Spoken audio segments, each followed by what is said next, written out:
Bien, chers amis, bonjour, merci d'être avec nous. Coucou à ceux qui nous suivent sur notre chaîne YouTube. Je fais pas encore signe à nos amis des Antilles qui sont pas levés. Donc, euh, merci de nous avoir rejoints pour cette matinée dédiée aux deux visages particuliers de l'inclusion numérique. Hier, nous avons évoqué l'inclusion numérique par l'accès au réseau. Effectivement, sans connexion, sans réseau, difficile d'être inclus numériquement, voire impossible. Et aujourd'hui, on va aborder deux autres aspects. Alors, ce sont des partis pris, chacun d'entre vous a sa propre vision et définition de l'inclusion numérique. Il y en a qui la pratiquent tous les jours en le sachant, d'autres qui en font sans le savoir. Il se trouve qu'on a pris le parti de travailler sur la question de l'accès aux droits, et puis, plus tard dans la matinée, l'accès aux chances, en faisant un petit détour, qui est juste pas un détour, sur l'inclusion numérique des agents publics qui sont au contact des populations. Donc, pour parler de l'accès aux droits, c'est-à-dire de la difficulté rencontrée par un certain nombre de personnes, et notamment les plus fragiles et les plus vulnérables dans notre société, eh bien, je vais inviter à me rejoindre sur scène un certain nombre de grands témoins. Vous allez voir que finalement tout le monde s'en occupe, le public, le privé, le privé avec des missions de service public. Enfin bref, tout le monde essaye de faire quelque chose de bien dans cet univers-là, sous la bannière peut-être de France Numérique Ensemble et de ses gouvernances partagées qui fait que les gens vont travailler ensemble autour de ce dossier. Donc sans plus attendre, je vais demander aux personnes suivantes de me rejoindre sur scène. Isabelle Dorès, qui est rapporteure de l'avis du CESE relatif aux droits sociaux, accès et effectivité.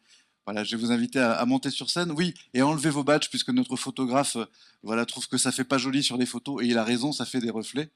Donc voilà, Isabelle Dorès, Julia Herriot en plateau, Sacha Desmaris en plateau, Vanessa Bonnefoy en plateau, Geneviève Aubert en plateau, Karine Cadou et Manal Boukili au canapé à côté de nos amis Olivier Dondin et Cyril Franzenegger et Dory Bruyas en plateau.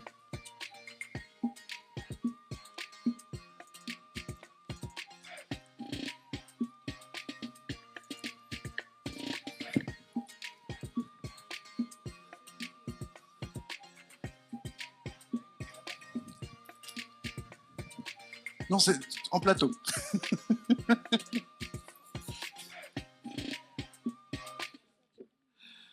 Merci. Merci d'être avec nous et de partager votre regard. On va commencer avec vous, Isabelle Dorès. C'était important pour nous de vous avoir parce que vous travaillez justement aujourd'hui pour le CESE sur un sujet qui résume assez bien la question qu'on se pose. C'est celle de l'effectivité des droits. Nous, on parle d'accès aux droits.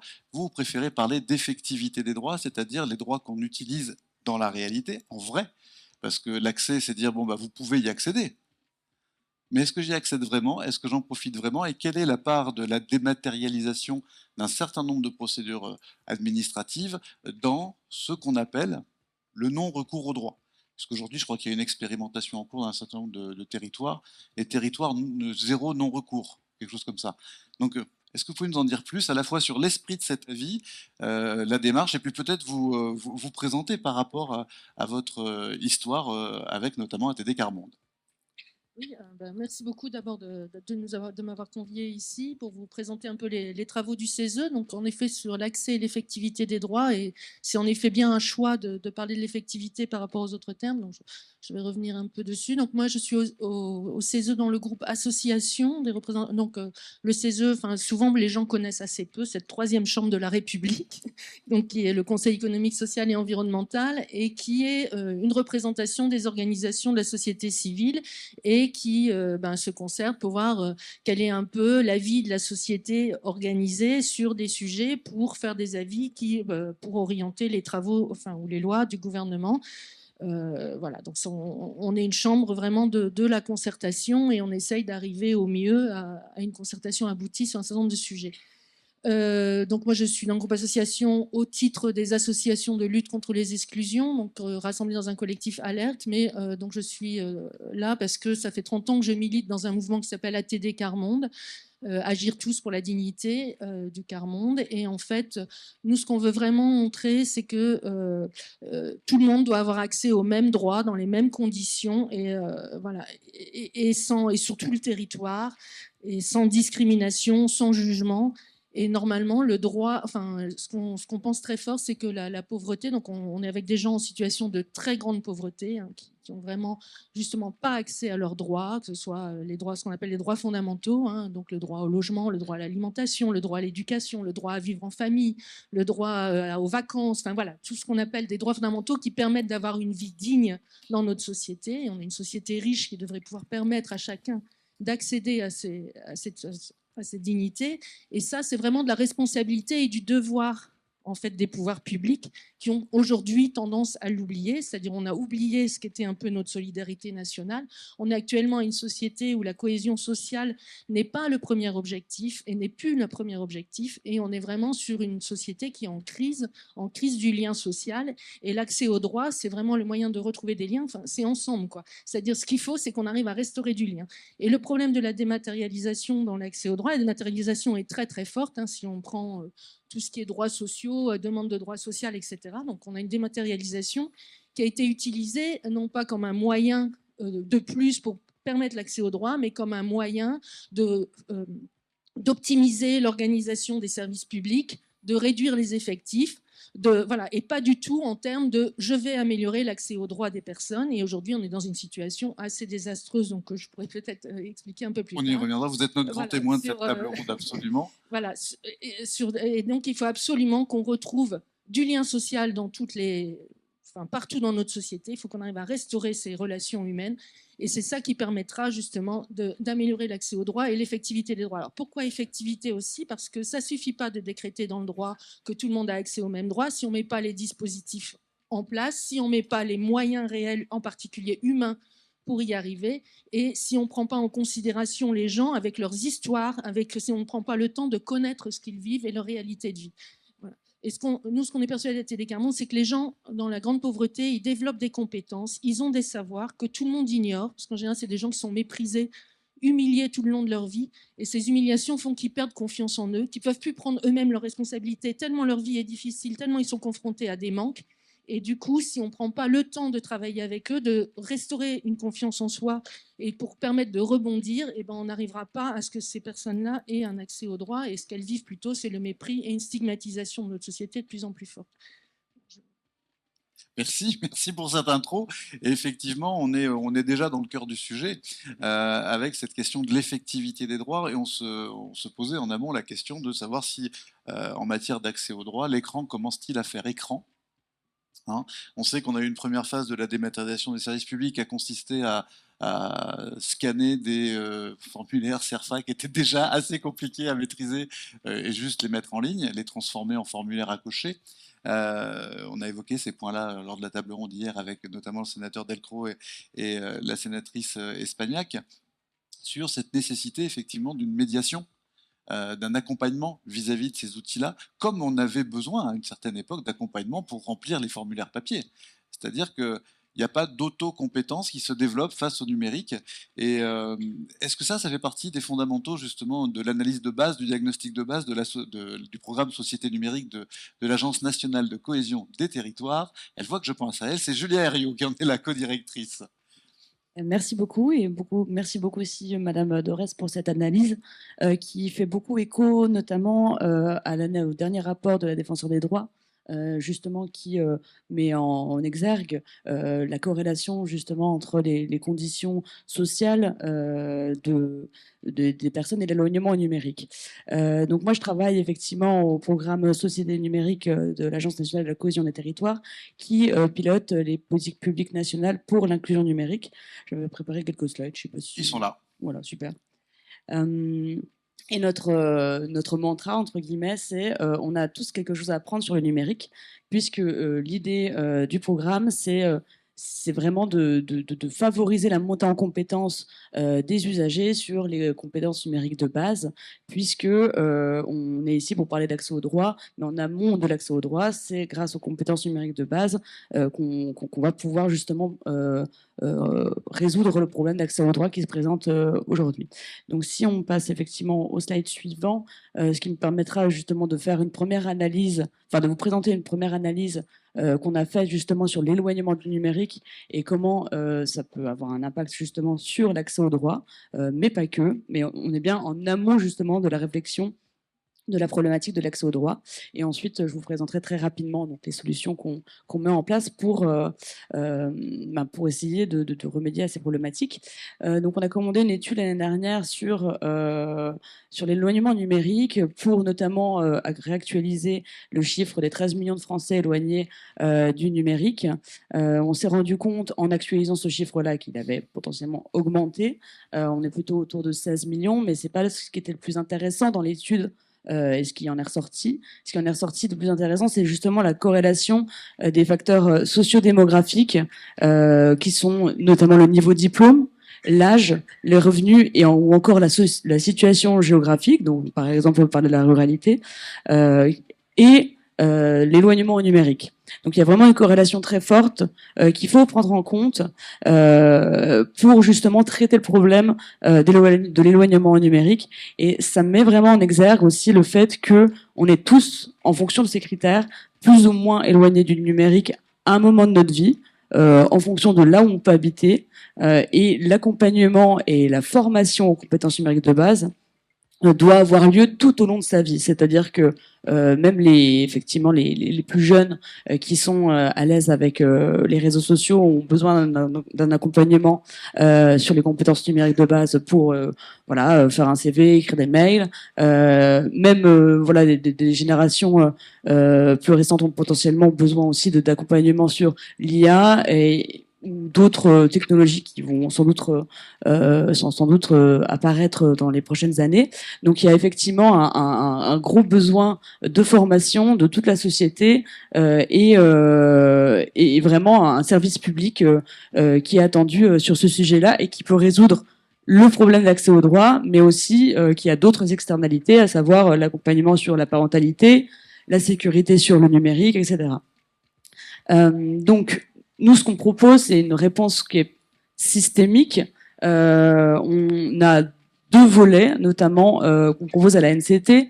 Le premier volet, c'est plutôt en amont du problème d'accès au droit, avec les 4000 conseillers numériques, donc des médiateurs numériques qui ont été déployés initialement dans le cadre du plan de relance et qui ont ensuite été pérennisé au-delà du plan de relance. Donc c'est un des rares dispositifs qui a survécu entre guillemets au plan de relance.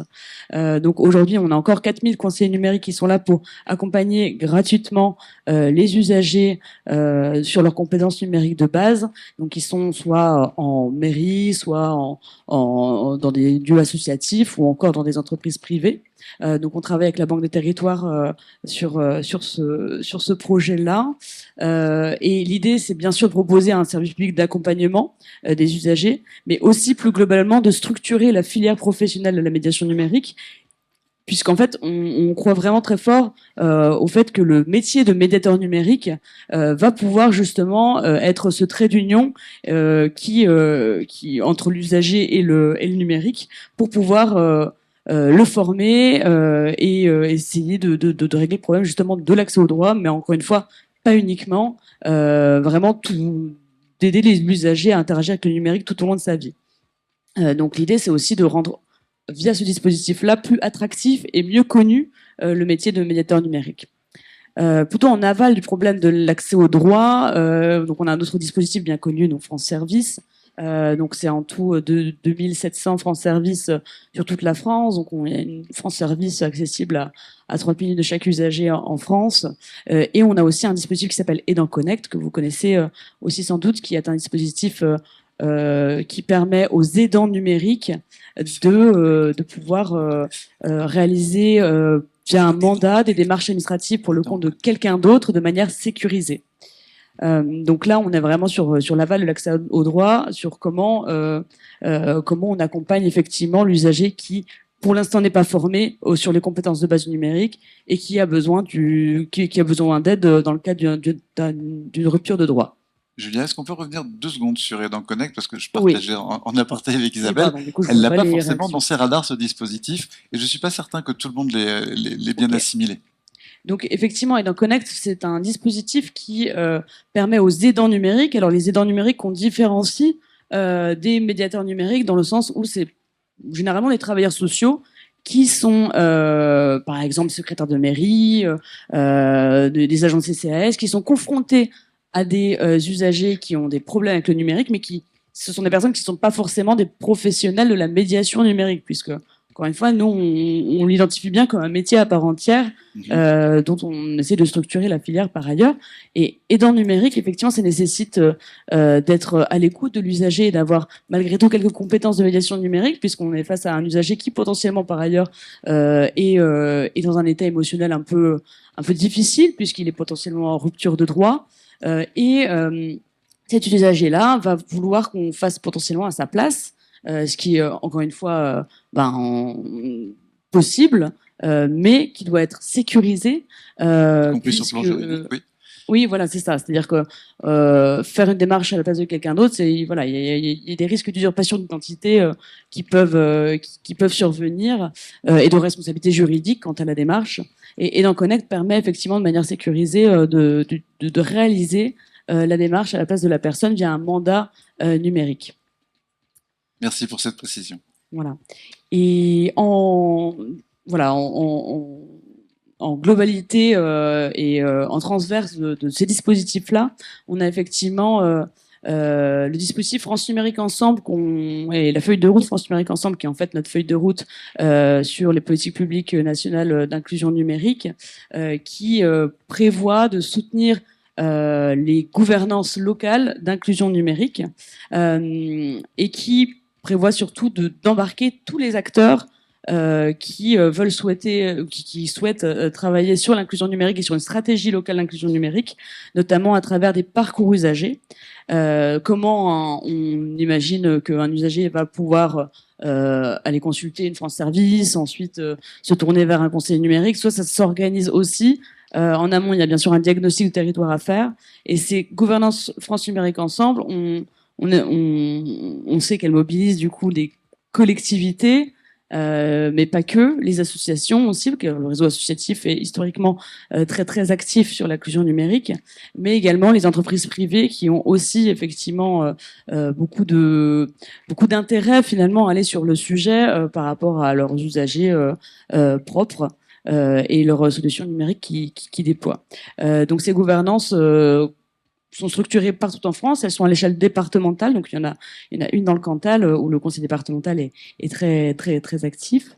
Et qui regroupe également des acteurs comme Orange par exemple et d'autres collectivités comme des comités de communes également. Donc l'idée c'est vraiment de mettre tout le monde autour de la table pour parler d'une stratégie locale d'inclusion numérique et en faire vraiment un objet de politique publique à part entière pour justement en amont résoudre ce problème d'accès au droit. Et j'ai juste un petit élément de bilan du dispositif conseiller numérique, mais après je laisserai du coup Sacha de la Banque des Territoires en parler plus précisément. Mais très rapidement, maintenant on a du recul sur ce dispositif puisque ça fait presque 4 ans qu'il est déployé. On a accompagné plus de 2 millions de personnes. Alors ça se traduit par plus de 4 millions d'accompagnements en soi. Mais on s'aperçoit quand on regarde les statistiques que c'est plutôt sur la thématique des démarches en ligne qu'il y a effectivement des accompagnements. La deuxième thématique d'accompagnement, c'est vraiment la prise en main classique du matériel informatique. Mais les démarches en ligne restent quand même pour l'instant vraiment le produit d'appel, j'ai envie de dire, de l'usager pour se former au numérique.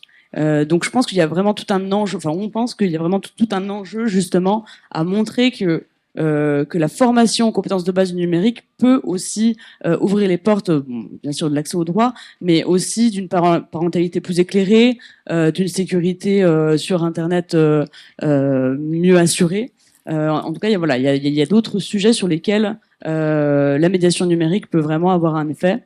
Et on a fait une étude également pour mesurer le taux de satisfaction des bénéficiaires, qui est donc vraiment assez bon. C'est-à-dire qu'on voit bien qu'on répond à un vrai besoin, puisque 93 des bénéficiaires déclarent qu'ils arrivent à faire de nouvelles choses après l'accompagnement, donc ce qui est quand même vraiment une réussite. Et voilà, donc on espère que ce dispositif va continuer à satisfaire les bénéficiaires, et justement qu'on va pouvoir proposer des accompagnements qui iront au-delà de l'accès au droit. Merci beaucoup Julia. Sacha Desmaris de la Banque des Territoires. Donc vous suivez assez directement ce dispositif sur mandat de l'État, si je puis dire.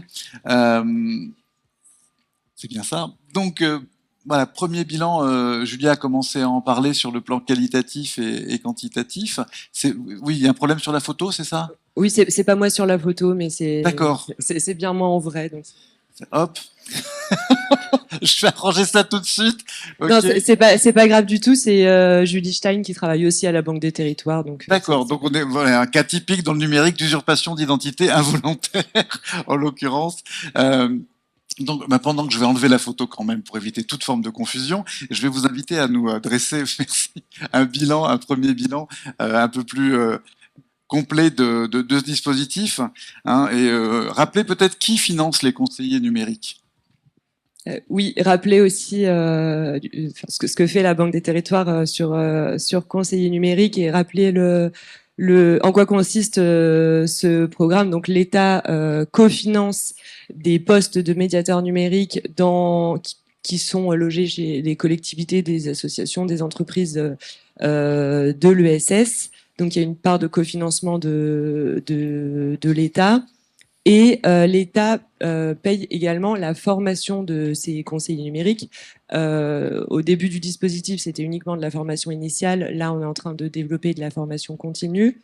Et le rôle de la Banque des Territoires dans tout ça, le dispositif est piloté par l'ANCT qui décide, qui attribue les postes sur l'ensemble du territoire et qui valide le maillage territorial.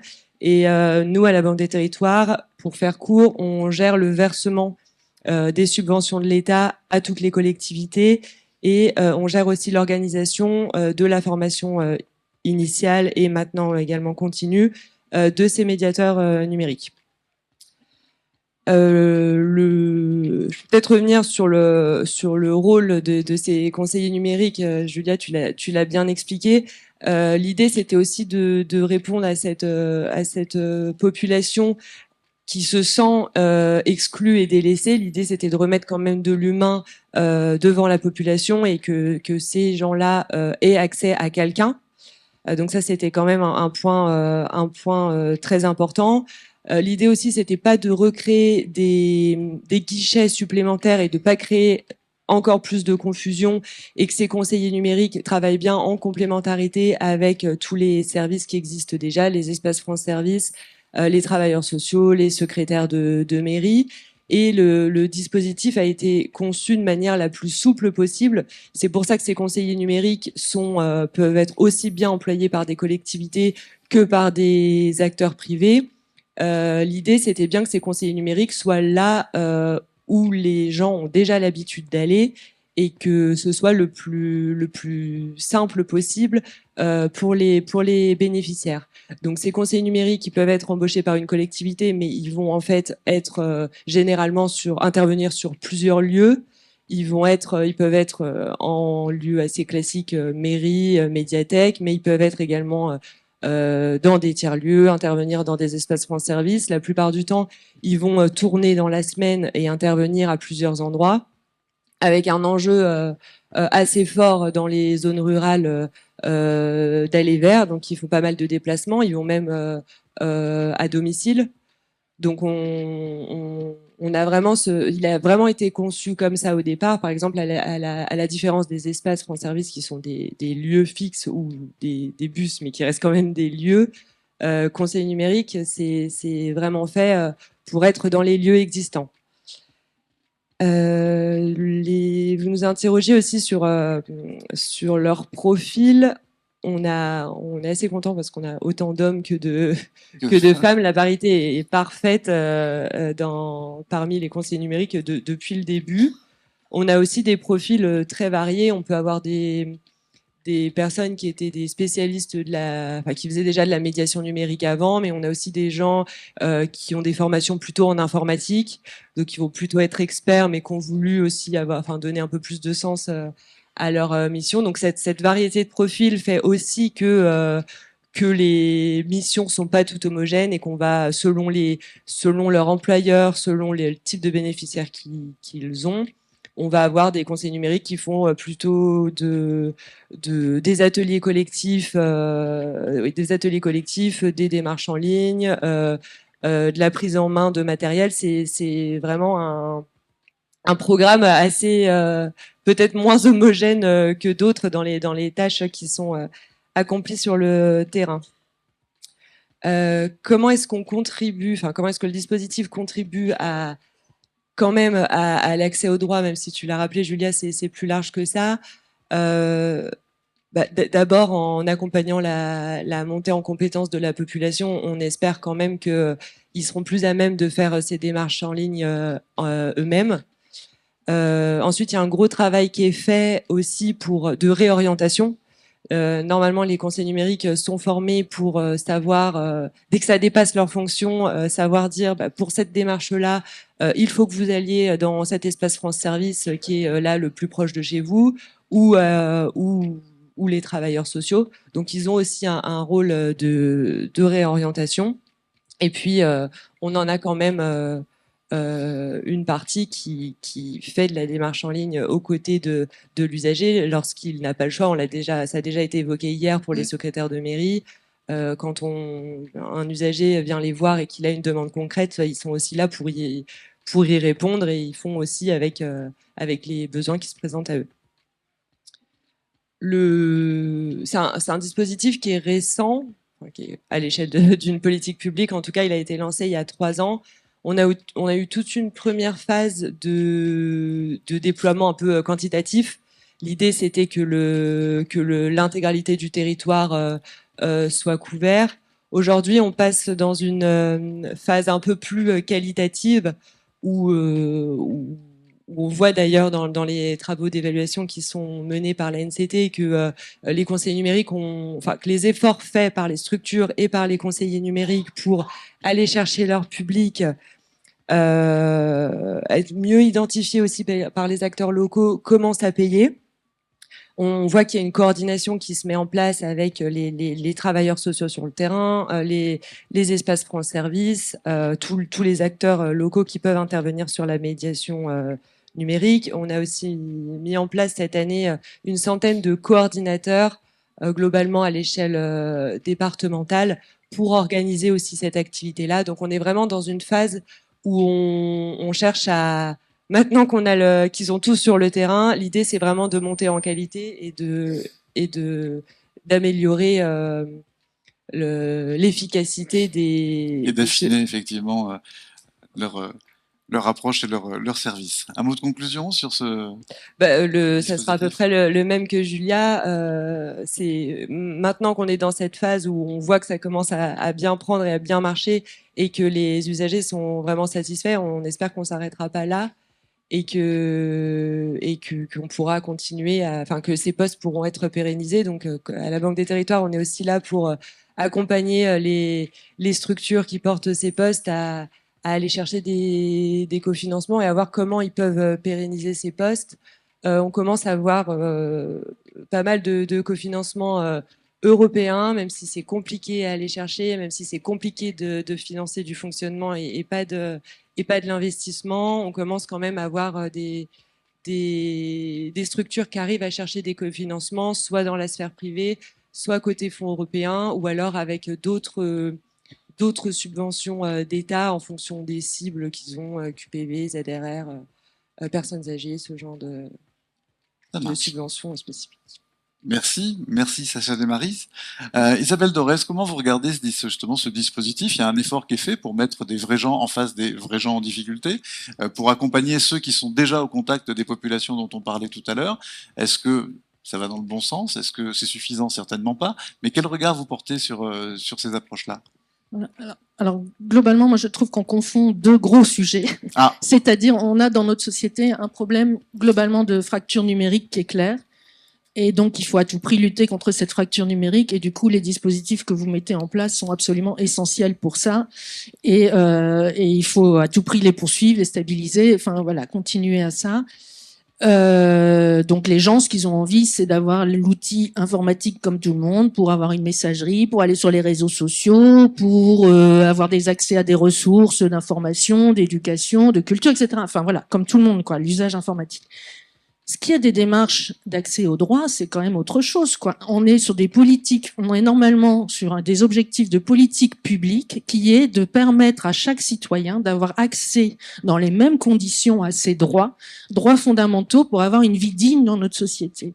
Et aujourd'hui, les seules solutions, c'est de la dématérialisation et en fait l'impossibilité d'avoir un contact. Parce que même tous les liens, vous dites, enfin, le problème des gens en situation de très grande pauvreté, c'est que c'est les plus éloignés du droit, c'est ceux qui vont avoir les chemins les plus difficiles, les solutions, les situations les plus complexes à résoudre. Et en fait, c'est absolument eux qui ont besoin d'un contact humain direct. Et ce qui va leur arriver, c'est ils vont aller au secrétaire de mairie qui va leur dire, bah non, moi, enfin, votre situation, j'y vois pas clair, je vois pas bien jusqu'où vous allez, je ne sais pas faire, donc je vous envoie en effet à France Service qui dit bah non, moi j'arrive pas, j'ai pas de contact direct avec la CAF, j'ai pas accès facilement à un expert de la CAF, donc allez à la CAF. Et à la CAF, le seul moyen de prendre rendez-vous, c'est d'aller sur un ordinateur, de prendre rendez-vous avec un menu déroulant qui vous dit quel est votre problème. Donc quand vous avez quelquefois du mal avec la langue française, quelquefois du mal avec l'expression, c'est-à-dire il y a une dame qui, par exemple, Clara Deville, qui a fait une longue étude sur ça, qui montre que quelqu'un en territoire rural va mettre plus d'1 an à obtenir un RSA parce qu'elle est baladée de guichet en guichet. Et quand elle arrive enfin devant le personnel de la CAF, elle dit « j'ai besoin d'aide ». Et du coup, le personnel de la CAF dit « allez préciser votre aide avec quelqu'un d'autre ». Elle avait déjà mis 6 mois pour obtenir ce rendez-vous à la CAF et on la renvoie et elle se retrouve de nouveau à la mairie pour préciser sa demande. Voilà, donc c'est ça la situation aujourd'hui. Et aujourd'hui, on a absolument besoin, donc vous vous dites, enfin, j'ai entendu, il faut pas remettre de guichet parce que ça risque de prêter confusion, mais qu'est-ce que demandent les gens? Enfin, il faut regarder les besoins des gens et travailler avec eux, avec les ayants droit, pour savoir quels sont leurs besoins, avant de décider qu'il faut pas remettre de guichet parce que ça crée de la confusion. Ce qui crée de la confusion aujourd'hui, c'est justement le fait de ne pas avoir de guichet, d'aller dans des lieux, enfin pour quelqu'un très éloigné, par exemple du monde rural, enfin. Il faut aller par exemple à la ville à côté pour trouver un guichet CAF parce qu'il n'y en a plus nulle part ailleurs.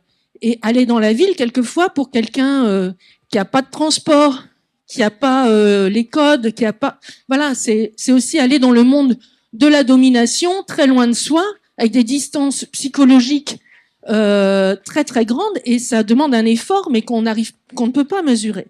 Donc il faut absolument prendre compte de ce que vivent des réalités des vies et construire avec eux les politiques pour définir les besoins. Et on ne peut pas se contenter d'améliorer la dématérialisation, d'améliorer les choses. Voilà. Et en plus, après, il y a plein d'autres problèmes que pose le numérique, c'est-à-dire en fait la complexité des aides, et en particulier des aides pour les plus pauvres. L'exemple le plus ubuesque, c'est le RSA. Enfin voilà, je vais pas vous faire un revenu de solidarité active. C'est-à-dire le RSA, déjà, vous avez un formulaire à remplir tous les 3 mois. C'est un formulaire qui fait plus de 7 pages, où vous devez préciser l'ensemble de vos ressources, etc. Aujourd'hui, il y a une nouvelle obligation mise par la loi travail qui demande à chaque bénéficiaire du RSA de mettre à jour son profil Pôle emploi tous les mois. Voilà. Et si vous le faites pas, quelle est la conséquence? Elle est directe, c'est-à-dire la CAF suspend immédiatement votre RSA. Donc vous ne vous mettez pas 1 mois devant votre ordinateur pour mettre à jour votre page Pôle emploi, vous êtes rayé du RSA et vous allez mettre plus de 3 mois pour réenclencher la machine. C'est-à-dire que vous allez vous retrouver avec 0 € parce qu'en général, le RSA que vous avez eu avant, il est dépensé. Enfin, quand vous touchez 535 € par mois, en général, ça fait pas long feu, quoi. Hein, vous arrivez du mal à finir le mois. Donc, et vous allez passer à 0. De façon, juste en recevant un courrier. En général, on vous prévient pas, hein, on prend pas le temps, on vous envoie un courrier en disant que vous allez être suspendu du RSA parce que vous n'avez pas fait telle démarche. Voilà, c'est ça la réalité des gens aujourd'hui, et ça, c'est pas possible. Enfin, et comment on réimagine tout ça? Comment on recrée du lien de la cohésion sociale, comment on prend en compte ça, comment on retrouve la notion de solidarité dans notre pays pour que justement l'accès aux droits sociaux soit réel et effectif.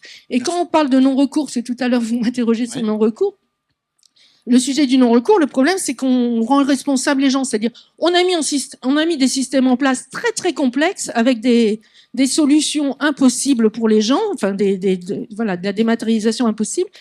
Et après, on dit, ben voilà, les gens, ils font pas recours, hein, vraiment, il faut les aider à faire recours. Et comment on va les aider? On va les aider dans le matériel, sans aller leur demander pourquoi ils n'ont pas fait recours et pourquoi, qu'est-ce qui ne va pas, et sans repenser le fondement de la politique publique, c'est-à-dire qu'est-ce qui empêche vraiment les gens d'arriver à l'accès aux droits. C'est peut-être pas seulement le fait que ce soit dématérialisé, c'est peut-être toutes les conditions qu'on a mis pour obtenir ces aides, qui sont des conditions impossibles, ou l'ensemble des justificatifs qu'on demande. Par exemple, pour avoir un certain nombre d'aides, vous êtes obligé de mettre votre code bancaire, enfin votre RIB sur Internet. Vous êtes obligé. C'est aucune obligation dans la loi de le mettre, mais dans les démarches dématérialisées, c'est obligatoire. Or, il n'y a pas d'obligation pour quelqu'un d'avoir un compte en banque. Et quand vous êtes dans la grande pauvreté et que vous essayez d'avoir un compte en banque, eh ben vous galérez bien parce qu'il n'y a pas de banquier qui veut vous prendre. Et il faut faire 3 demandes, avoir 3 documents des banquiers pour dire qu'ils refusent de vous faire un compte en banque, pour aller à la Banque de France qui va obliger une banque à vous faire un compte en banque. Voilà, c'est ça l'accès aux droits aujourd'hui pour les gens en grande précarité. Et donc continuer la dématérialisation n'est pas une solution dans l'accès aux droits. Il faut vraiment réinventer et reprendre des alternatives, ne serait-ce que des alternatives téléphoniques. Aujourd'hui, vous n'avez même plus d'alternatives téléphoniques. Vous téléphonez, vous tombez sur, si vous voulez ceci, tapez 1, si vous voulez ceci, tapez 2, et vous avez très peu de chances d'avoir un interlocuteur quand vous tapez 1 ou 2. On va vous remettre sur une explication pour dire que vous allez sur Internet. Quand vous allez dans une CAF, vous trouvez plus d'explication sur l'accès aux droits. Vous trouvez l'adresse numérique sur laquelle vous devez vous brancher.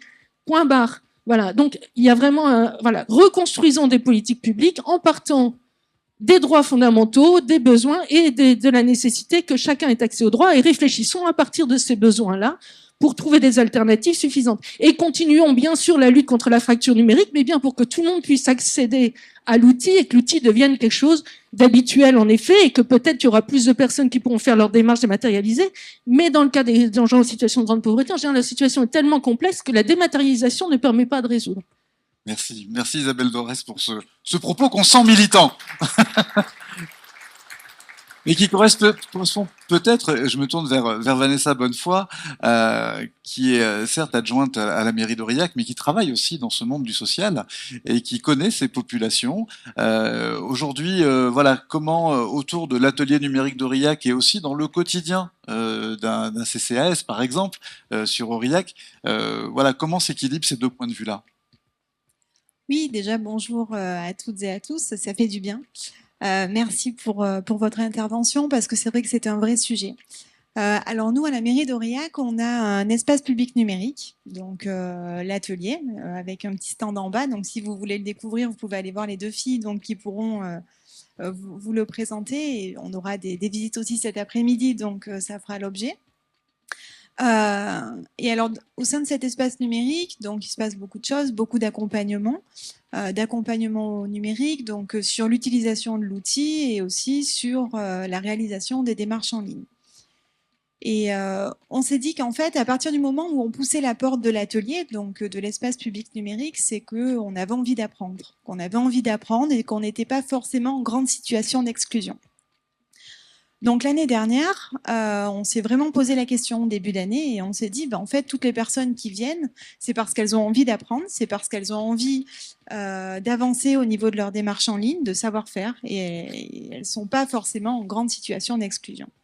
Et par contre, on s'est penché, on a poussé la démarche un petit peu plus loin et on s'est penché sur les personnes du coup qui ne franchissent pas le pas de venir en fait au sein de l'atelier, de l'espace public. Et là, on s'est dit, mais ces personnes-là, elles sont en grande situation d'exclusion. Et comment est-ce qu'on peut faire, justement, pour essayer de les accompagner du mieux possible, essayer de les amener, du coup, à ne pas renoncer à leurs droits, essayer de les mettre tout simplement sur l'outil numérique. Donc, l'année dernière, on a créé une manifestation qui s'appelle les 10 heures d'Aurillac. Alors, les 10 heures, pourquoi? Parce que ça dure une journée, de 8 heures du matin jusqu'à 18 heures. Une journée identifiée dans l'année. Et donc une journée où en fait on a réussi pour la toute première édition à rassembler une vingtaine de partenaires, une vingtaine de partenaires, alors divers et variés.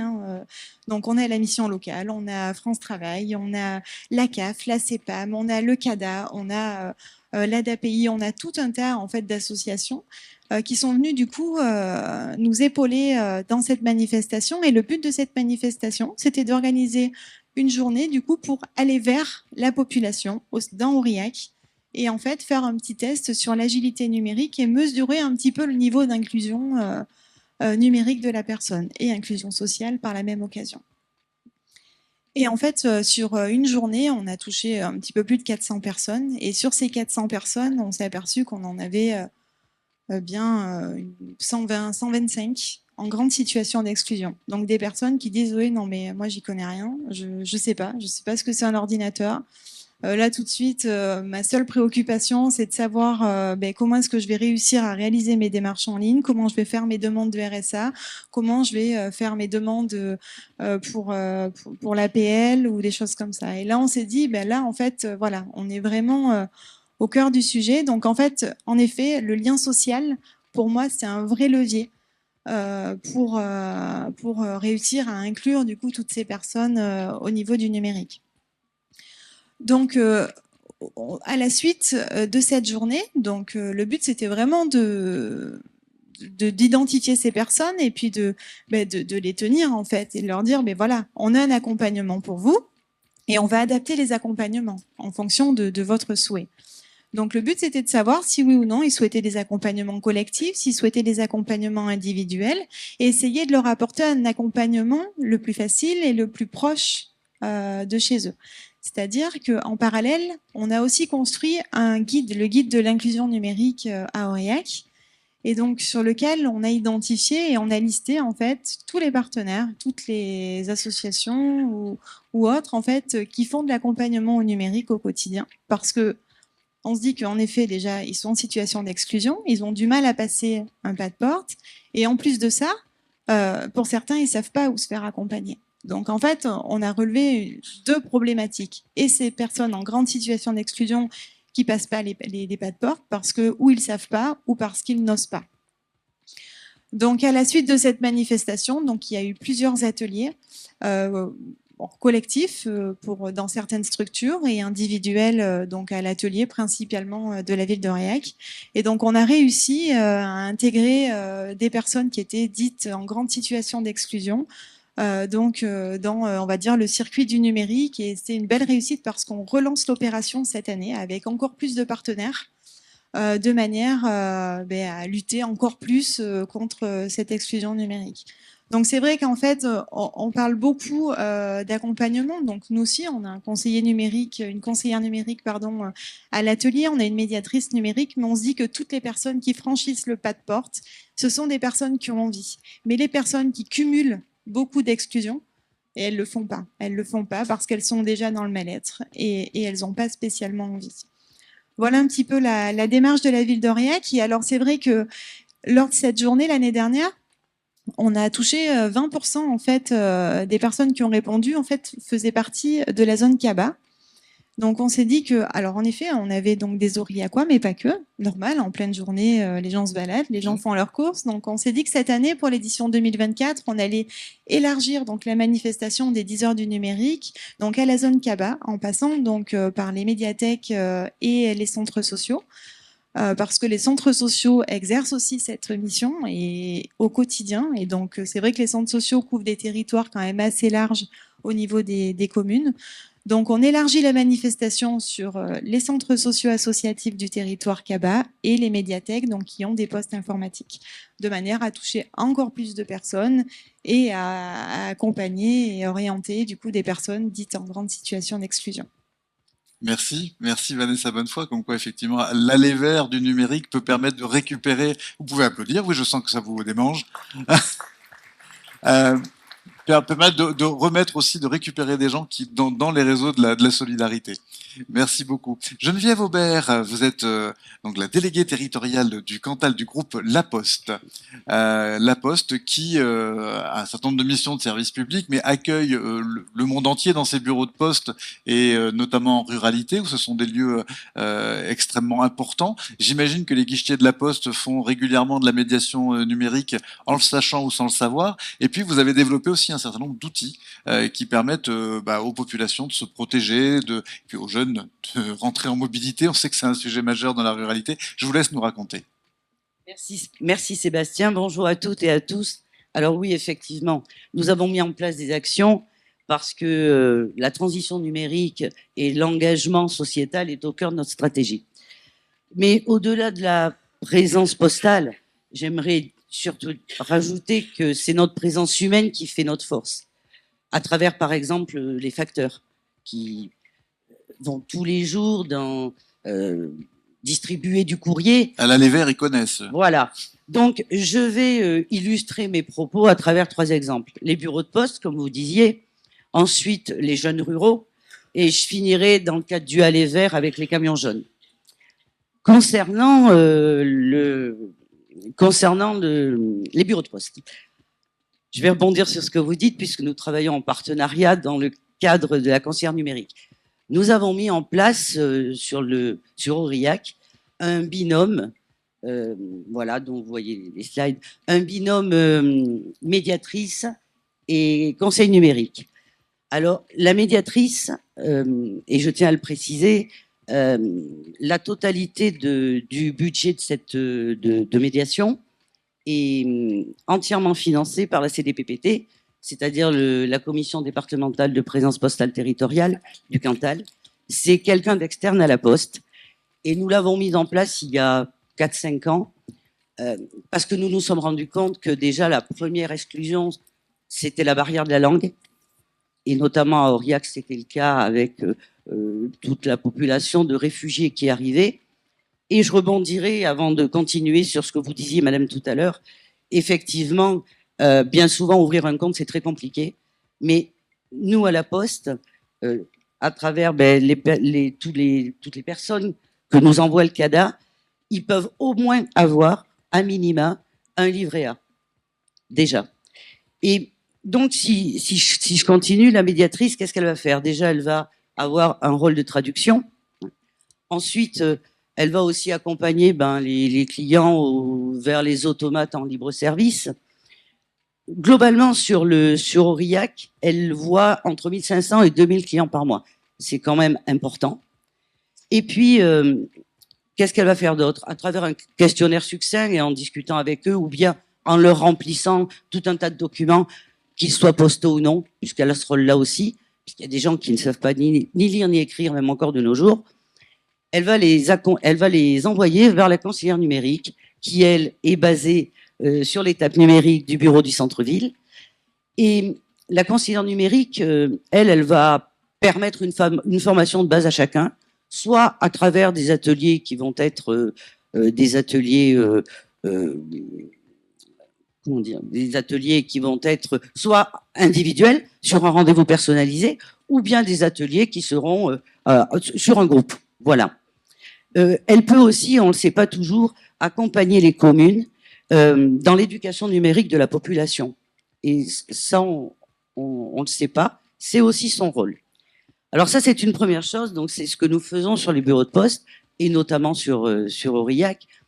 Ensuite, toujours dans le cadre de l'engagement sociétal, la Poste offre une clé de mobilité aux jeunes ruraux, et notamment dans le département du Cantal. Si on veut pouvoir partir, ça va passer par le permis de conduire. Et donc, nous avons offert aux jeunes la clé d'accès à la mobilité en pouvant passer le code de la route. Aujourd'hui, enfin, depuis 2016, disons que sur tout le territoire, nous avons déployé tout un tas de centres du code de la route. Et plus précisément, si on fait un focus sur le Cantal, nous en avons 5. Mauriac, Aurillac, Morse, Saint-Flour et Massiac.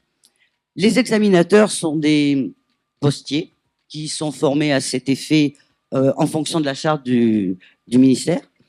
Et le candidat, globalement, comment ça fonctionne? Le candidat va s'inscrire sur la plateforme dont vous avez le site sur le slide, sur un jour et un horaire de son choix. Le prix va être unique de 30 €, même avec des facilités de paiement si c'est nécessaire. Et puis le jour J, il va se rendre sur le centre de Côte de la Route avec sa convocation numérique et puis sa pièce d'identité. Pour vous donner quelques chiffres, l'année dernière, sur le Cantal, plus de 3540 examens de Côte de la Route ont été passés.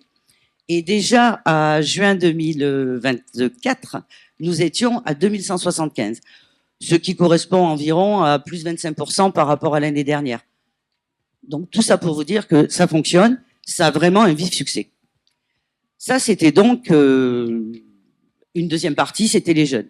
Mais on a parlé donc des personnes qui viennent vers nous, on parle aussi des jeunes, mais moi, là où ce que j'aimerais vraiment dire, c'est toutes ces personnes qu'on ne voit jamais, ou presque, qui sont totalement isolées, qui bien souvent, la seule personne qu'ils vont voir dans la semaine sera le facteur, c'est tout. Et c'est là-dessus que je souhaitais insister, parce que on s'est dit, qu'est-ce qu'on peut faire pour ces gens-là? Comment on peut aller à leur rencontre et les aider, justement, dans le cadre de l'inclusion numérique? Et c'est là que l'idée des camions jaunes a germé. Il n'y en a pas actuellement sur le Cantal, c'est au niveau national. C'est une expérimentation sur 5 départements, donc la Creuse, le Doubs, le Jura, la Haute-Marne et la Creuse et l'Orne. Merci. Voilà, et l'Orne. Alors, cette expérimentation, le but c'est quoi? C'est d'apporter les services essentiels de base à ces clients qui sont loin de tout et qui bien souvent renoncent à leurs droits, tout simplement parce qu'ils n'ont pas accès au numérique. Les services de base, ça va être... alors, si vous regardez les photos, c'est un petit camion et c'est un petit bureau de poste ambulant, avec une particularité, vous allez comprendre tout de suite après. Il y a les services essentiels de base à l'intérieur, donc les affranchissements, il va pouvoir retirer de l'argent, il y aura évidemment des offres de téléphonie, il y aura aussi, bien sûr, des offres dédiées aux seniors. Et ces offres seniors, je penserai à la tablette ardoise, qui est une tablette dédiée senior totalement dont l'ergonomie a été spécialement développée pour. Voilà, qui a été totalement développée pour. Merci. Et le client va pouvoir faire tout un tas de choses. Et surtout, il a un distributeur automatique de billets à disposition. Et ça, aujourd'hui, nous sommes les seuls à le faire, avoir un bureau de poste ambulant avec un distributeur à l'intérieur. Mais au-delà de cette mission, ça va pas être que ça. Alors bien sûr, il va y avoir la mission de postale, mais au-delà de ça, il va y avoir une mission sociale. Et nous allons contribuer à nourrir le lien social parce que le postier qui va être dans cette petite, dans ce bureau ambulant, il va aussi pouvoir orienter les clients vers le France Service numérique le plus proche. Donc, c'est bon au niveau... Oui, je peux continuer. Il faut conclure. D'accord. Alors, comment ça se passe? C'est un circuit identique toutes les semaines et qui est co-construit avec les élus sur des critères d'éloignement et des critères démographiques. Donc, j'insiste bien là-dessus parce que c'est co-construit avec les élus. Aujourd'hui, c'est à titre expérimental pour 1 an. Ouais. À partir de l'année prochaine, il va y avoir d'autres départements qui seront proposés. Et c'est là justement que je lance un appel du pied, puisque dans un département aussi rural que le Cantal, il est bien certain que le camion jaune aurait tout son sens. Et pour finir, je dirais aussi que l'inclusion, d'accord, mais on ne peut pas parler d'inclusion sans parler aussi de protection. Et là aussi, nous avons répondu présent à travers le coffre-fort numérique. Et quand je dis ça, je pense notamment à des personnes âgées, mais parfois, nous avons vu aussi des gens qui étaient victimes de fraude et qui étaient bien plus jeunes. Et nous avons le service du coffre-fort numérique qui est sécurisé, qui est fiable. Actuellement, plus de 10 millions de personnes nous font confiance. C'est gratuit pour ce qui est du service de base, accessible. Et puis c'est bon pour la planète aussi, et ça va permettre aux clients d'avoir un classement de tous les documents administratifs, de pouvoir avoir des justificatifs immédiatement. Et souvent, quand on est en situation sociale complexe, on passe son temps à fournir des papiers. Voilà, ou alors à les chercher. On en a ça. partout, on ne sait pas où ils sont. Et voilà. Et si on n'a pas le bon papier, on n'a si on n'a pas le bon papier, on n'a pas la prestation. Voilà, c'est ça. Et pour conclure, je dirais que nous ne sommes pas là pour faire à la place d'eux, mais nous sommes là pour être en complémentarité. Et j'insisterai là-dessus parce que, bon, seul on ne fait pas grand-chose, vous le savez tous. Par contre, si nous travaillons tous ensemble, effectivement, on peut arriver à quelque chose. Et nous devons avoir une vision partagée, mettre nos forces en commun, et notamment, si je pense à mon objectif en tant que délégué territorial du Cantal, ce serait de mettre nos forces en commun pour justement travailler ensemble et au développement du Cantal. Voilà, merci. Merci beaucoup, Geneviève. On peut vous applaudir. Merci à la Poste. Je me tourne vers le département. On a pas mal parlé de manière un petit peu transversale du RSA, donc compétences transférées par l'État il y a de nombreuses années maintenant, un cadeau pour les départements. Et vous avez développé justement ensemble avec Manal Boukili de Solinum un outil qui permet de s'orienter dans cette espèce de maquis quand même, parce que c'est un peu compliqué.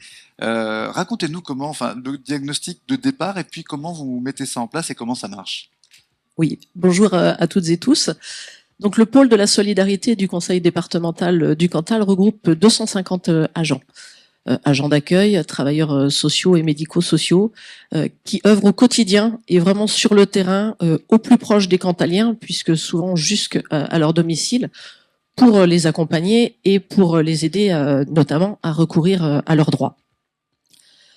En 2019, le département du Cantal a souhaité s'engager aux côtés des services de l'État dans la stratégie nationale de prévention et de lutte contre la pauvreté, et notamment au travers d'un axe qui est la lutte contre le non-recours aux droits, puisque différentes études nationales démontrent qu'à peu près plus de 30% des personnes n'accèdent pas à leurs droits, soit parce qu'ils les méconnaissent, soit parce qu'effectivement c'est complexe de les solliciter. Je crois que les deux plus prégnants sont le RSA et le minimum vieillesse. Ouais, tout à fait. Soit parce qu'ils ne savent pas vers qui, tout simplement, s'adresser. Donc, dans un premier temps, le département du Cantal, aux côtés de 9 partenaires locaux, que sont l'État, les communautés de communes, les CCAS et la Fédération départementale des centres sociaux, pour lutter aussi contre l'errance administrative dont parlait Madame, a mis en place un premier accueil social de proximité inconditionnel, c'est-à-dire que tout Cantalien peut s'adresser à ces structures, quel que soit son type de demande, accède à une réponse de premier niveau et est réorienté vers la structure, qui est accompagné vers cette structure qui sera la plus à même de répondre à ses besoins. Au travers de ce réseau et de cette expérience, il s'est rapidement avéré qu'il serait essentiel d'avoir un outil qui regroupe tous les services et tous les acteurs du territoire pour que à la fois les personnes puissent accéder à cet outil en autonomie, mais qu'également les professionnels puissent bénéficier facilement de l'accès à tous ces services. Et c'est pour ça qu'en septembre 2021, avec l'association Solinum, le département a mis en œuvre l'outil SoliGuide qui vous sera présenté juste après que je finisse ma prise de parole. Donc les objectifs, c'était vraiment que chacun puisse se repérer et accéder facilement à l'ensemble des services, d'avoir un outil unique de référence pour tous les bénéficiaires directs, mais également pour tous les professionnels, pour tous les bénévoles, pour tous les élus, qu'il soit facile et vous verrez que c'est vraiment le cas. De regrouper divers outils existants, des listes papier, les affichettes que l'on trouve un peu partout, qui sont réalisées par différents acteurs, et de pouvoir accéder à l'ensemble des services qui initialement se voulaient pour les personnes en précarité, mais quand vous verrez aujourd'hui cet annuaire, il s'adresse en fait à tout Cantalien, à toute personne, puisqu'on peut trouver aussi bien des adresses pour l'aide alimentaire, pour du conseil de l'accompagnement social, du budget, du logement, de l'emploi, mais également des activités sociales, des activités culturelles, où trouver les médecins, etc., etc. Donc l'objectif, c'est vraiment d'avoir un outil unique qui est mis à jour très régulièrement pour rester fiable, et qui permettent à la fois une interconnaissance entre professionnels et à la fois pour les usagers qui sont en capacité d'être autonomes, de se repérer et d'être orientés vers l'acteur le plus proche de son domicile et le plus à même de répondre à ses besoins. Les résultats depuis 2021 parlent d'eux-mêmes puisque l'on approche les 21 000 connexions directes sur cet outil. Si cet outil a été lancé au départ avec le département, le pôle emploi, la CAF, le CCAS d'Aurillac et la NEF, aujourd'hui il identifie plus de 700 services sur le territoire. 218 professionnels ont créé un propre compte pour pouvoir y accéder régulièrement. Et les retours sont plutôt très positifs puisque 83% des personnes considèrent que l'accès à l'information est très facile.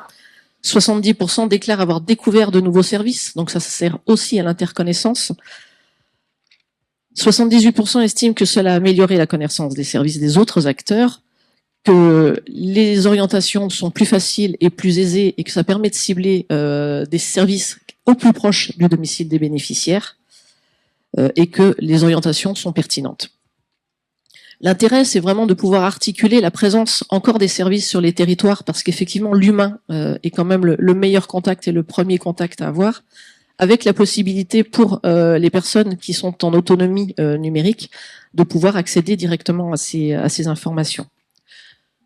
L'enjeu aujourd'hui, c'est vraiment de faire connaître cet outil et vraiment de l'utiliser massivement. Et de déployer, là aujourd'hui c'est un accès numérique, mais aussi de déployer d'autres formes de cet outil pour lutter contre cette fracture numérique. Pour nous aider, je prends différents acteurs du territoire comme la Massif, qui est venue aussi nous aider en mettant à disposition de 5 structures du territoire, comme Habitat Jeune Cantal, le Secours catholique, le réseau d'échange réciproque de savoir et le conseiller numérique qui est employé par le département. La Massif a offert des tablettes pour que les gens qui ne disposent pas d'outils numériques puissent venir consulter, se servir de ces outils et apprendre à se servir de ces outils. Donc, la nécessité, comme je vous disais, c'est que cet outil Soliguide soit mis à jour très régulièrement. Aujourd'hui, ce travail a été fait conjointement avec l'association Solinum et le département. Et aujourd'hui, nous souhaitons impliquer un acteur local dans l'animation de ce réseau et l'animation de cet outil. Et c'est pour ça que le département publie actuellement un appel à projet en vue de trouver un porteur de projet local pour continuer cette belle dynamique qui a été engagée. Merci Karikadou. Donc oui, Madame Boukili, je l'ai mis à l'écran l'interface, mais en fait c'est pas l'interface web la plus importante. Souvent c'est l'application elle-même, ce qu'on va trouver sur smartphone, puisque les personnes en difficulté n'ont pas forcément un ordinateur à la maison, etc. Donc racontez-nous à quoi ça sert, comment on l'utilise, qui l'utilise. On a vu qu'il y a les bénéficiaires, mais on a aussi vu qu'il y a des travailleurs sociaux eux-mêmes pour lesquels c'est extrêmement précieux. Oui, complètement. Alors déjà, bonjour à toutes et tous et merci Sébastien pour l'invitation aujourd'hui et merci à Madame Cadou pour la présentation du partenariat qu'on a réalisé dans le Cantal pour déployer l'outil Soliguide. Effectivement, alors déjà pour refaire un peu une présentation, donc c'est un outil qui est déployé par l'association Solinum, donc qui est une association nationale. Et Solinum, ça signifie solidarité numérique, puisque l'objectif de l'association, c'est de lutter contre la pauvreté en utilisant, en développant des projets innovants et en utilisant le numérique comme un levier qui va favoriser l'insertion ou la réinsertion des publics en difficulté et des publics vulnérables. Et effectivement, cette volonté d'utiliser le numérique dans cette voie-là, c'est né d'une expérience de terrain, l'expérience de notre directrice générale, Victoria Montfield, qui, lorsqu'elle était étudiante, était également bénévole dans une association où elle effectuait des maraudes. Et elle est donc allée à la rencontre de publics en situation de grande précarité. Et en allant à leur rencontre, elle s'est rendue compte que on l'interpellait souvent pour lui poser des questions sur trouver des endroits où s'alimenter, trouver des endroits pour prendre une douche. En tout cas, que les personnes avaient des besoins variés Mais comme vous le disiez en introduction, il y a tellement de dispositifs que c'est difficile d'y voir clair, c'est difficile de savoir vers où orienter une personne. Et on sait que en fait, cette absence ou ce manque d'accès à l'information, c'est aussi une raison du non-recours au droit. Ce manque de visibilité face à l'ensemble des dispositifs existants. Ça peut aussi entraîner parfois des erreurs d'orientation, parce que sa seule solution à l'époque, c'était de faire une recherche sur Internet, mais lorsqu'on fait une recherche sur Internet, on n'est jamais sûr en fait que l'adresse indiquée est la bonne, que les horaires sont à jour, ou même que la structure entre-temps n'a pas tout simplement fermé. Et donc ça peut créer des ruptures de parcours pour des publics qui sont déjà vulnérables et qui ont déjà des difficultés à accéder à leurs droits. Et donc c'est de ce constat-là qu'a émergé l'idée de Soliguide en 2016, l'idée d'avoir une plateforme unique qui permette de centraliser toutes les informations utiles aux personnes qui en ont le plus besoin, en cartographiant et en référençant en un même endroit tous les dispositifs, tous les lieux qui vont être destinés et directement accessibles aux personnes vulnérables et au public en difficulté de manière générale. Et donc cette plateforme a vu le jour. Et donc, comme le disait Madame Cadou, elle s'est beaucoup développée. On est passé d'un outil qui était tourné vers la grande précarité à aujourd'hui une plateforme qui va effectivement référencer 11 catégories différentes que Madame Cadou a citées. Ça va vraiment de l'urgence sociale jusqu'à l'insertion socio-professionnelle, en passant effectivement par l'accès aux soins, l'accès à des activités diverses et variées. Voilà, pour vraiment offrir une vision d'ensemble de l'action sociale et du champ de la solidarité d'un territoire.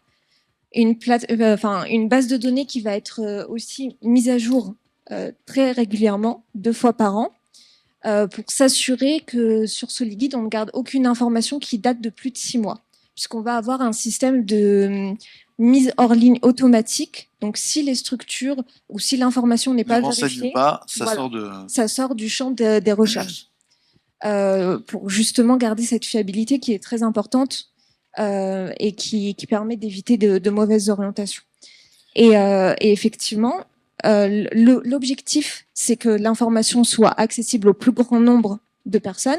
Et pour ça, il faut effectivement aussi développer des fonctionnalités qui vont favoriser l'accès à cette information. Notamment, vous le disiez, le fait que ce soit disponible sur différents supports, parce qu'effectivement, tout le monde n'a pas accès à l'outil, à un ordinateur. Donc, il y a aussi Tout le monde a un smartphone, peu ou prou. Voilà. Il y a donc la version application mobile qui permet, en fait, même les personnes en situation de très grande précarité, les personnes à la rue, en fait, on se rend compte que la grande majorité a quand même accès à un smartphone et donc peut accéder à des informations via l'application mobile. Mais on sait aussi que le numérique, ça reste une fracture pour certaines personnes.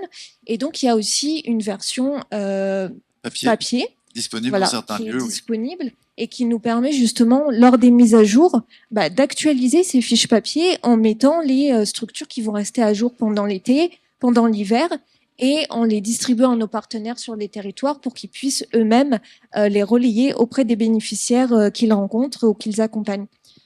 Et différentes fonctionnalités. On va devoir conclure, Manal. Oui, différentes fonctionnalités aussi pour aider dans la prise en main de l'outil.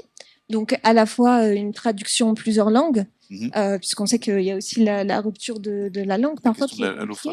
Et on a aussi des fiches pratiques qui vont aussi permettre de donner des compléments d'information et un chat qui est disponible sur l'application et aussi via un numéro de téléphone et qui va permettre aux personnes, aux utilisateurs d'avoir un lien direct avec les salariés de l'association qui vont pouvoir les orienter dans leur utilisation de la plateforme.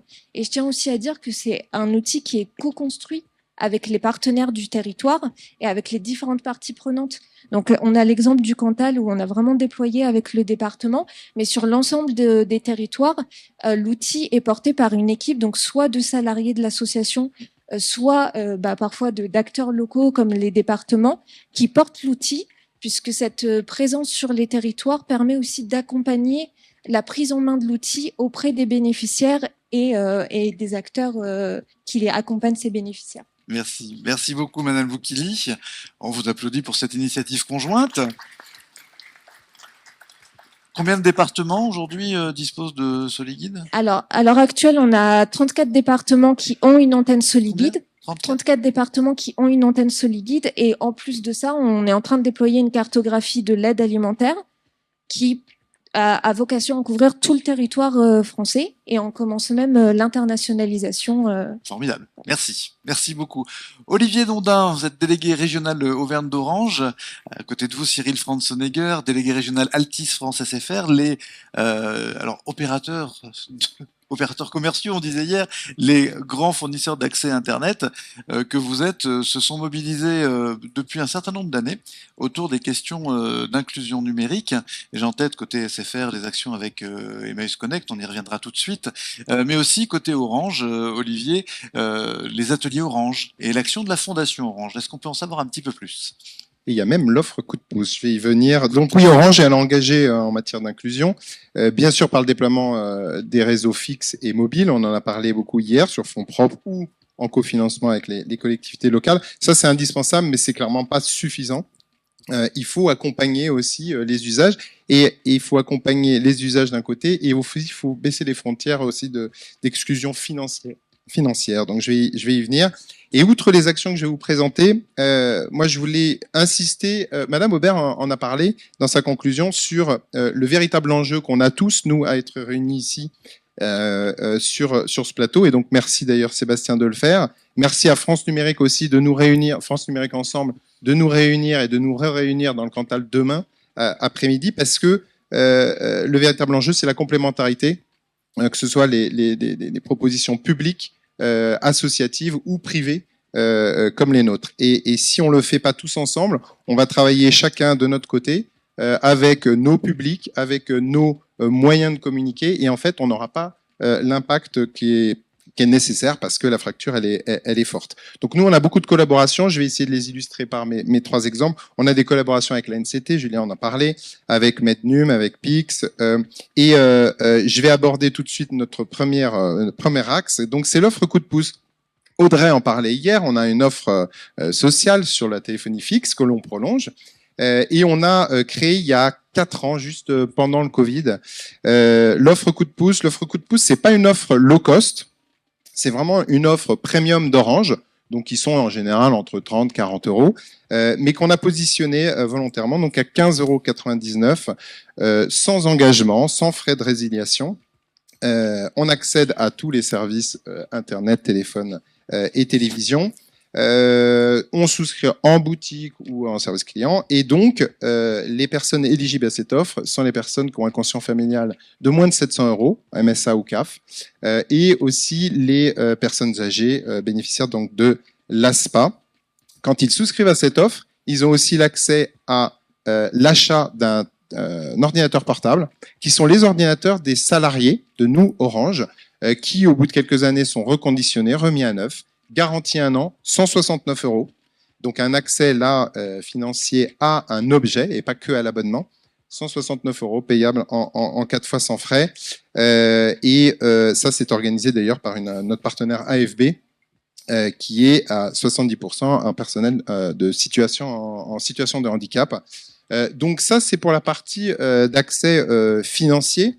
Pour l'illustrer avec des collaborations qu'on a, eh bien, je citerai France Travail. On vient de signer une convention d'expérimentation sur 8 départements en France, dont l'Allier, en Auvergne. Pas encore le Cantal, mais ça viendra, parce qu'on va le déployer normalement, si ça fonctionne bien, un peu partout. Et donc, on va accompagner les demandeurs d'emploi qui sont les plus éloignés du numérique, en leur proposant l'offre coup de pouce et en leur proposant des ateliers numériques, ce qui fait la jonction avec, voilà, le slide d'après, c'est parfait. Les ateliers numériques, principe assez simple, c'est des sessions d'1h30, 2 heures. On a des salariés, donc nous, on propose gratuitement des ambassadeurs Orange, qui sont des salariés volontaires d'Orange, qui vont venir sur leur temps de travail animer des ateliers auprès de plusieurs populations, seniors, pour les premiers usages. Alors, vous les voyez à l'écran, débuter avec son smartphone, comment sécuriser son téléphone, comment aborder des services comme WhatsApp pour communiquer. Réduire aussi son impact environnemental. On propose aussi des ateliers pour les parents, donc là, sur le contrôle parental. Et puis, beaucoup d'ateliers pour les enfants. Donc, la découverte d'Internet et les dangers du cyberharcèlement.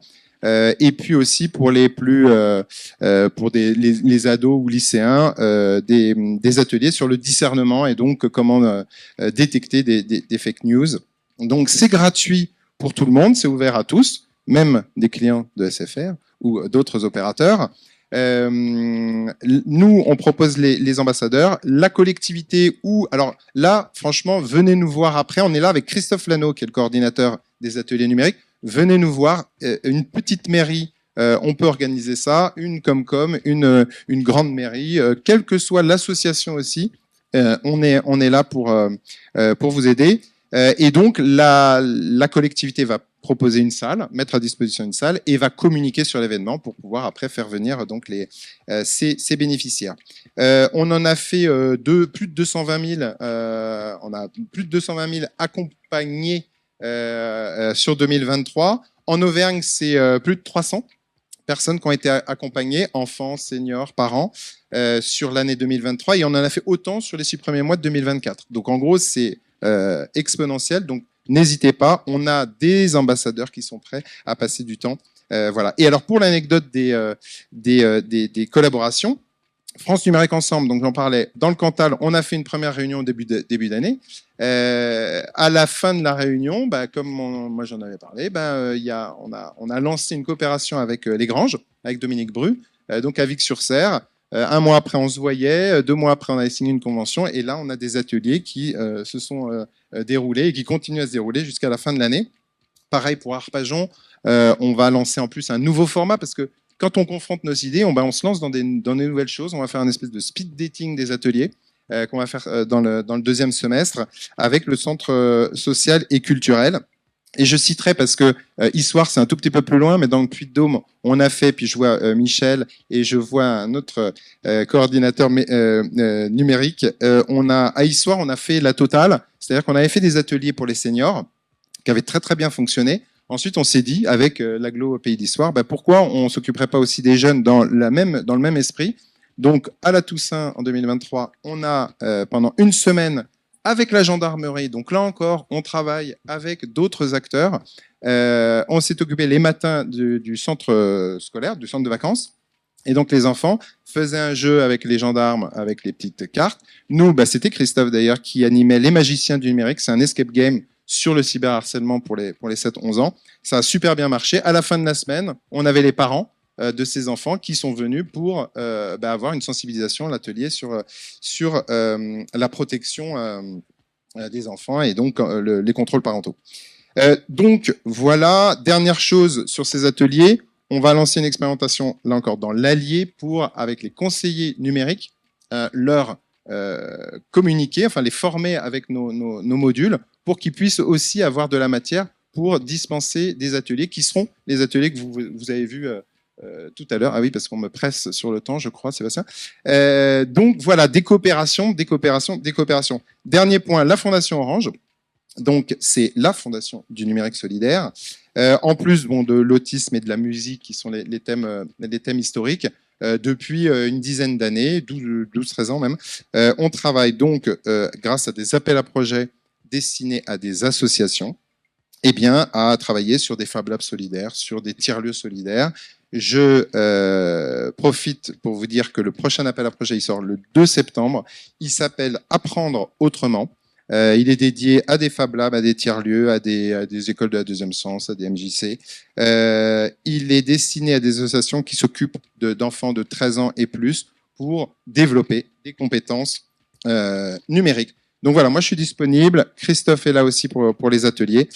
Et en conclusion, je dirais qu'on a plein de choses à faire ensemble et pas chacun de son côté. Merci, bravo Olivier.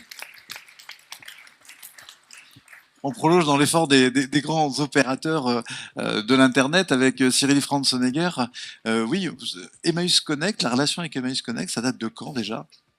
Alors, en effet, je vais prendre ma casquette. Je suis un des administrateurs de la Fondation SFR pour l'inclusion numérique.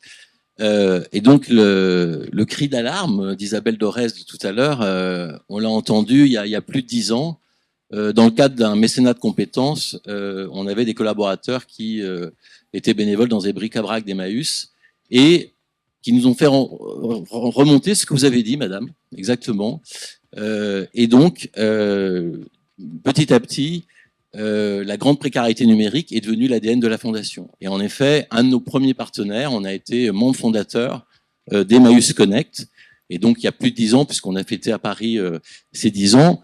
Et l'idée, c'est aussi de vous montrer comment on a essayé d'infléchir les choses, c'est ce que je vais essayer de vous montrer là, auprès de nos partenaires, pour qu'ils s'intéressent aussi au monde rural.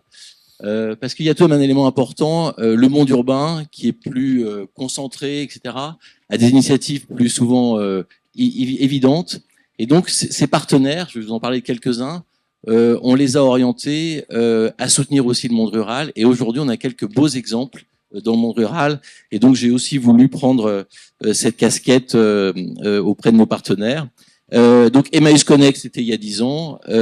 C'est parti d'abord sur la très grande précarité. Vous l'avez dit, Isabelle Dorès. En effet, ces personnes qui n'avaient pas de compte en banque. Donc, on est parti de ces publics de la rue. Et aujourd'hui, bien sûr, on est maintenant sur l'accompagnement d'un public beaucoup plus large, sur un triptyque assez simple. Hein, c'était équiper, connecter et accompagner. Donc, connecter, bien sûr, le métier des SFR. Donc, 1 million de cartes SIM en don depuis 10 ans à Emmaüs Connect qui permet la connexion. Accompagner, et donc c'est le job d'Emmaüs Connect qui accompagne dans 18 espaces solidaires ces publics qui viennent se former et être accompagnés sur les démarches administratives. Et notamment là, ces 18 espaces publics, on a constaté très vite qu'on les développait dans les grands centres urbains. Et avec Emmaüs Connect, on s'est dit, mais comment ce savoir-faire, on pourrait le poursuivre dans des territoires moins concentrés, moins denses, etc., et notamment dans le milieu rural. Et on a imaginé, et on leur a dit, nous, on vous suivra sur le don de carte SIM pour la connexion, et après, vous apporterez votre module de formation. Et donc, on a imaginé des réseaux de partenaires, et donc des réseaux numériques de partenaires, par exemple la Croix-Rouge, qui, labellisés Emmaüs Connect, développent auprès de leur public ces solutions qu'on a développées avec Emmaüs Connect. Et aujourd'hui, Emmaüs Connect développe un certain nombre de partenariats avec ces grands acteurs de terrain, notamment dans les milieux ruraux, pour faire ce qu'on fait avec eux déjà, plutôt dans le monde urbain. Et donc ça, c'était un élément très important. En 2020, il y a un besoin qui est apparu, qui était l'équipement, le matériel. Et donc, on a imaginé on a soutenu Emmaüs Connect dans un dispositif qui s'appelle la collecte.tech, qui permet aux entreprises de faire des dons d'équipements, d'ordinateurs, etc., et qui ensuite sont recyclés par Emmaüs Connect et ensuite fournis à leur public. Et donc, bien sûr, on les a aidés car SFR a été le premier à donner l'ensemble de son parc informatique obsolète pour nous, pas obsolète pour tous, et engager des grands partenaires industriels français avec qui nous sommes en relation à faire de même. C'est pas toujours une évidence car il y a certains groupes industriels, et c'est légitime, qui ces parcs informatiques ont une valeur sur le marché de la reprise. Et donc, il faut être dans l'objectif du don à Emmaüs Connect pour que tout cela fonctionne. Et donc, on s'est bien sûr intéressé avec Emmaüs Connect au public. Et puis, le fondateur d'Emmaüs Connect, Jean Dédier, nous a dit, mais il faudrait s'intéresser aux aidants. Parce que les publics, voilà, on les a pris en charge. Et on a fondé avec lui We Take Care, qui s'occupe de contenu de formation pour les aidants. Et notamment, nous sommes sur le dispositif Les Bons Clics. Nous finançons le dispositif Les Bons Clics de We Take Care. Donc voilà un peu les exemples rapides de cet ADN de la précarité et de la Fondation. Et ensuite, comme la Fondation Orange, quelle méthode pour accéder à nos financements? Donc bien sûr, on a quelques navires amiraux, Emmaüs Connect, We Take Care, la Cravate Solidaire, etc. Et aussi récemment, on a fait le même dispositif avec les Restos du Cœur. On propose maintenant aussi aux Restos du Cœur ce modèle qu'on a développé avec Emmaüs Connect pour leur public, Nous n'avons pas de légitimité sur ces publics, donc on s'appuie toujours sur un secteur associatif qui a cette légitimité. Et en effet, nous avons aussi un appel à projet solidaire tous les ans qui dote de 25 000 € une association. Vous pourriez tout à fait être éligible. On en reparlera après. Vous êtes exactement dans ce type d'association qu'on soutient. Et cette année, notamment, on a eu un très beau projet dans les Landes qui s'appelle le KL Hub et qui est un lieu numérique itinérant pour accompagner les publics isolés. Et donc, sur cet appel à projet, bien sûr, il est ouvert aussi à tous les publics. Et notamment, on cherche à avoir des projets issus du monde rural et pas que urbain, qui est tout de même très foisonnant aussi. Et donc voilà, donc c'est tous ces sujets qui nous intéressent et qui font que on peut dire que c'est la précarité numérique et le cœur de notre action avec la Fondation autour de l'inclusion numérique. Merci. Voilà, Sébastien. Merci beaucoup, Cyril Frantz. On vous applaudit pour cet engagement historique, prolongé et constant. Le mot de la fin de cette table ronde revient à Dory Bruyas. Dory, présidente de la Medlum, fondatrice de Fréquence École également. La Medlum, en fait, c'est, vous allez nous dire ce que c'est précisément, mais tous ces conseillers numériques, médiateurs numériques, tous ces humains voilà, dont on a besoin pour aller vers, pour aider à faire, eh bien, c'est un vrai métier qui est en train de se structurer. Racontez-nous, Dory. Bonjour. J'interviens à la fin de cette table ronde et je crois que j'ai 250 trucs à dire et je vais essayer de les dire rapidement parce que je pense que vous êtes tous très fatigués. La première chose, c'est de dire qu'en effet, c'est un vrai métier, mais ça fait longtemps que c'est un vrai métier, sauf que le métier se structure, se complexifie et qu'il y a véritablement une filière de l'inclusion numérique qui est en train de se créer. Et dans cette filière de l'inclusion numérique, on est obligé de réfléchir aux différentes situations d'intervention de ces professionnels de la médiation numérique. C'est pas la même chose de piloter un réseau d'inclusion numérique sur un territoire que d'intervenir dans une structure directement auprès des publics le mercredi après-midi dans le cadre d'ateliers auprès de la jeunesse ou toute la semaine dans le cadre de dispositifs d'acculturation ou même dans le cadre de développement des compétences des salariés d'une entreprise qui va faire appel à un conseiller numérique pour monter en charge. La Mednum, c'est une coopérative, une société coopérative d'intérêt collectif. On a choisi d'inscrire notre action dans le champ de l'économie sociale et solidaire, avec le soutien de l'État, de la Banque des territoires, des acteurs publics. On n'est pas vraiment un service public, mais on est une organisation de l'ESS qui vit aussi, évidemment, de financement public. Moi, je suis tout à fait d'accord avec ce que vous avez dit en introduction. On ne peut pas mélanger le projet de transformation numérique d'une société à une problématique sociale, voire une vision politique des questions de précarité sociale. Et on ne peut pas, à un moment donné non plus, considérer que c'est la faute du numérique si les personnes sont en difficulté aujourd'hui, en tout cas pas seulement, de la même manière qu'on ne peut pas laisser des personnes en grande difficulté isolées avec le numérique. Donc il y a des décisions à prendre. Moi, je suis quand même très étonnée. Je vous dis le fond de ma pensée. Je vais être la moins consensuelle d'entre nous, je pense. J'ai calculé, il y a 61 partenaires. Sur ces 61 partenaires, il y a à peu près, on va dire 25%, un peu plus, près de la moitié, je crois, d'entre vous, qui travaillent pour des opérateurs qui déploient de la fibre, du réseau, de la connexion, ou des associations de gens qui déploient de la fibre, du réseau, des connexions, ou des services. Et chacun, il va de sa petite initiative individuelle.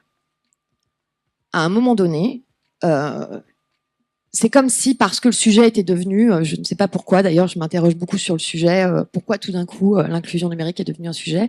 Certainement parce qu'on a vécu le Covid et que tout le monde, à un moment donné, a vécu des expériences difficiles avec le numérique, puisque ça fait 20 ans que c'est un sujet. Donc, je pense que vraiment, il faut arrêter avec les initiatives individuelles. Je vais parler infra pour ceux que ça concerne directement. Du coup, c'est un peu comme si, en fait, on essayait tous de fabriquer un réseau numérique qui serait pas compatible avec le réseau des autres. Donc, à un moment donné, je pense qu'il va falloir qu'on arrive à s'interopérer. Soit on crée des standards. Pour ça, il y en a un peu. Il y a des référentiels de compétences, par exemple, qui permettent de savoir de quoi on parle. Mais par exemple, le référentiel de compétences numériques, qui est celui qu'on utilise aujourd'hui en France et en Europe, qui s'appelle le DISCOMP et qui est décliné à travers PIX, il règle pas la question des compétences psychosociales.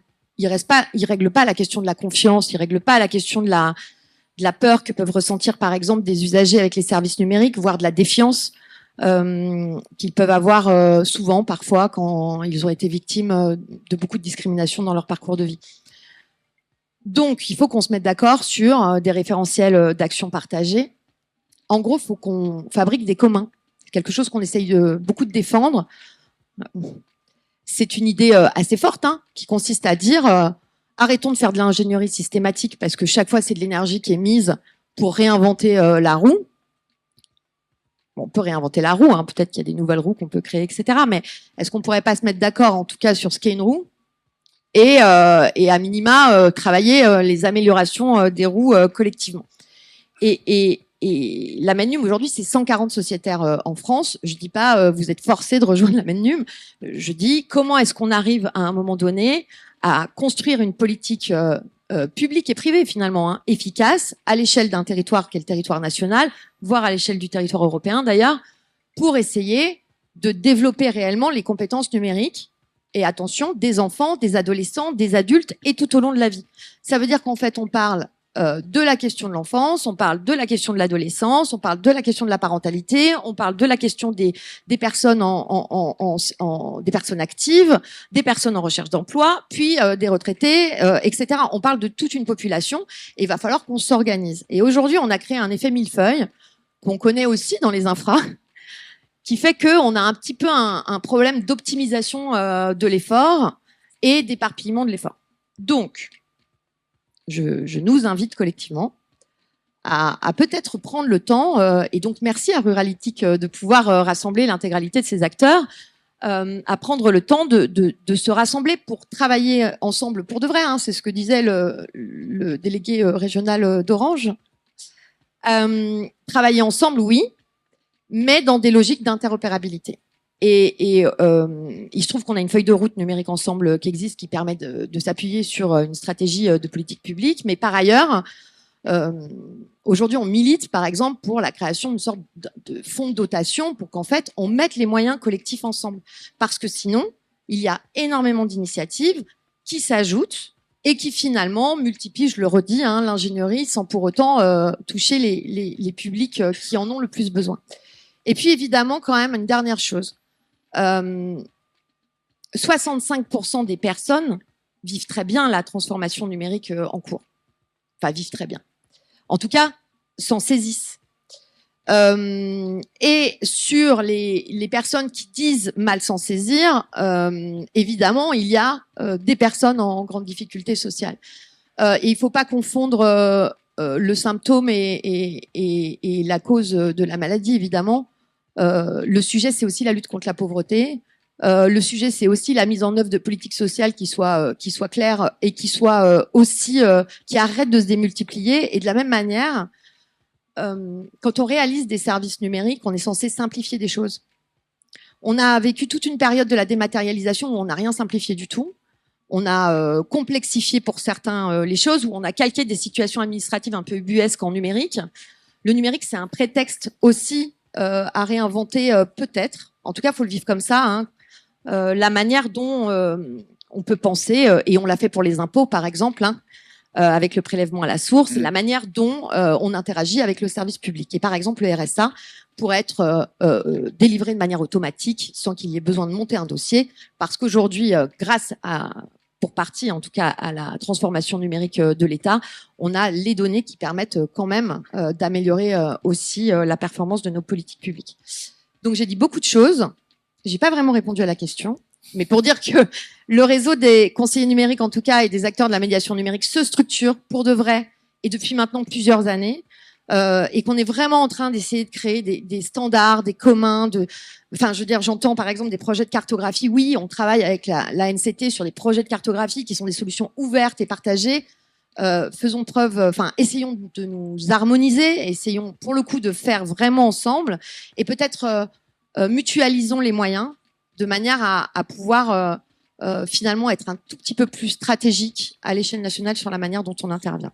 Je vous remercie. Merci beaucoup. Merci Dory Bruyas. Et pour produire en commun, je crois qu'il y a un rendez-vous à Chambéry prochainement. Oui, qui tout s'appelle, à fait. On vous invite à Chambéry par ailleurs. Alors ça, c'est avec une autre casquette, mais ce qui n'empêche, les 24, 25 et 26 septembre, pour Numérique en commun, on sera à 2000, normalement, si tout va bien, autour des sujets justement des communs numériques, de l'open data, de l'algorithmie, de l'inclusion numérique, évidemment, et par ailleurs de l'impact écologique du numérique. On vous invite vraiment à venir nombreux. Alors c'est un événement où on va essayer de penser les conditions d'un numérique d'intérêt général. Et croyez-moi, je pense qu'on risque de pas s'ennuyer. Il y a du boulot. Merci beaucoup. Je vous invite à applaudir nos panélistes. Je vous invite à rejoindre vos places